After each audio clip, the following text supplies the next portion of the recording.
Video, we're going to study how to draw organic molecules, define hydrocarbons, and identify the different types of hydrocarbons. Now, in chemistry, we use different types of chemical formulas. Two important formulas that you should know are the molecular formula and the empirical formula. When we say molecular formula, it shows the actual number of atoms in one molecule. When we say empirical formula, it shows the simplest whole number ratio of atoms in a compound. Now, to make it easier to visualize, let's have an example. Let's have N2O4. It means that in the compound or in the molecule, you have 2 nitrogen atoms and 4 oxygen atoms. Now, if we divide this by 2, you will have the empirical formula NO2 because that's the simplest ratio. Another one, P4O10, 4 phosphorus and 10 oxygen atom. We can simplify this and it will become P2O5. C10H22, it can be C5H11 as the empirical formula. C6H18O3, we can divide this by 3 to have C2H6O. Now, that is the molecular formula and empirical formula. However, the problem is, some formula can refer to different compounds. Take for example, ethanol, C2H6O. It is the alcohol in beverages. But this could be the empirical formula of another chemical called dimethyl ether, C4H12O2. It is a gas used as a propellant. So C4H12O2 is the molecular formula. Its empirical formula would be C2H6O, which can be an ethanol. They share the same formula, but so even though they share the same formula, they have completely different properties. That's why it's important to have the structural formula. The structural formula shows how atoms are connected in a molecule. For example, C2H6O. It can be connected like this, carbon, carbon, oxygen, to become ethanol. Or it could be something like this, carbon, oxygen, carbon, to become a dimethyl ether. They have the same formula, but the connection is different. So if you remember, this is what we call an isomer. So we use this structural formula to show how the atoms are connected in a molecule so that we can distinguish them further or better. Now, structural formula can have different types.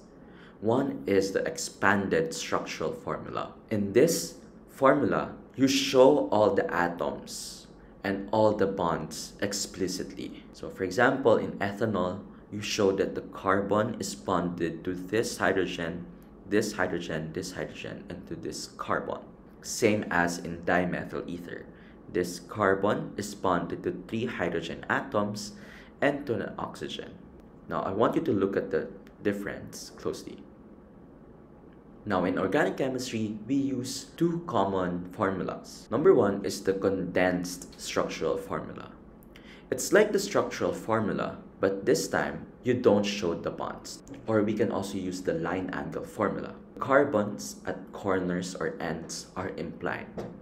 You only show the bonds as zigzag line. Again, no carbon atoms are written out, but it is implied that the ends and the intersections are carbon atoms. To visualize it further, let's have an example. For example, we have ethanol. The expanded structural formula of ethanol is this one. In condensed structural formula, it will be like this. So as you can see, you remove the bonds and you just counted the number of hydrogen atoms. So this carbon has 3 hydrogen atoms. 1, 2, 3. So you're just going to write CH3. Same here. Carbon with 2 hydrogen atoms. So CH2. Again, there are no bonds shown. In line angle formula, you use lines. You don't write the carbon and the hydrogen. So the line angle formula for ethanol would be this. So it is implied that this end is a carbon, this intersection or corner is a carbon. However, you need to show OH because this is not a carbon, and this hydrogen is not connected to a carbon but rather to an oxygen. So you need to draw them. Okay, another one, dimethyl ether. So this carbon is bonded to 3 hydrogen atoms, so that will be CH3.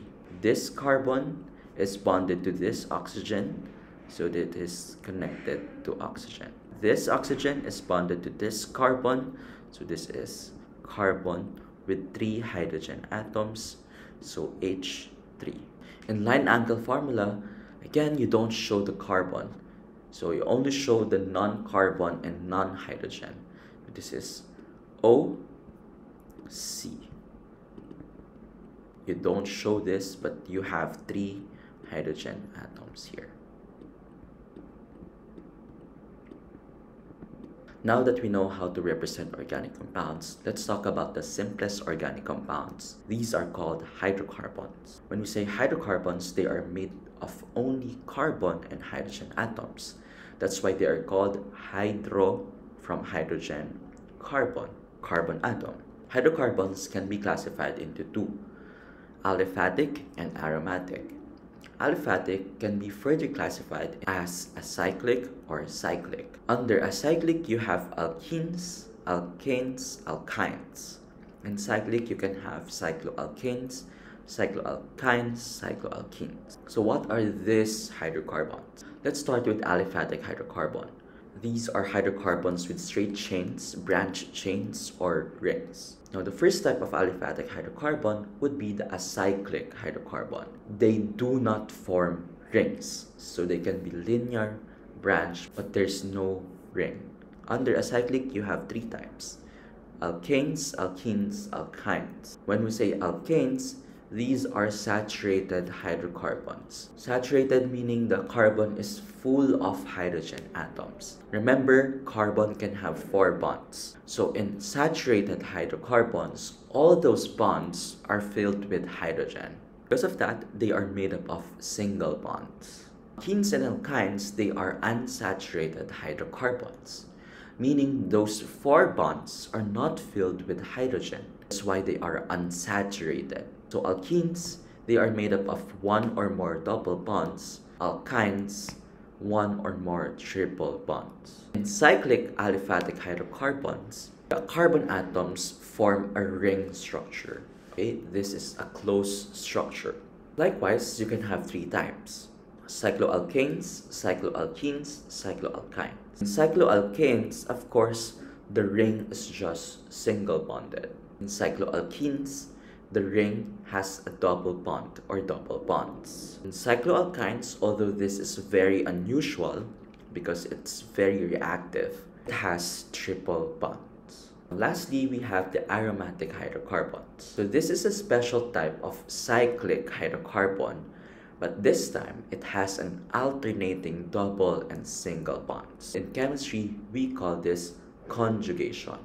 Okay, a conjugated single and double bonds. So it looks like this. Here, the electrons are delocalized. So when we say delocalization, the electrons are spread across the ring, which makes the structure very stable. This here is what we call a benzene.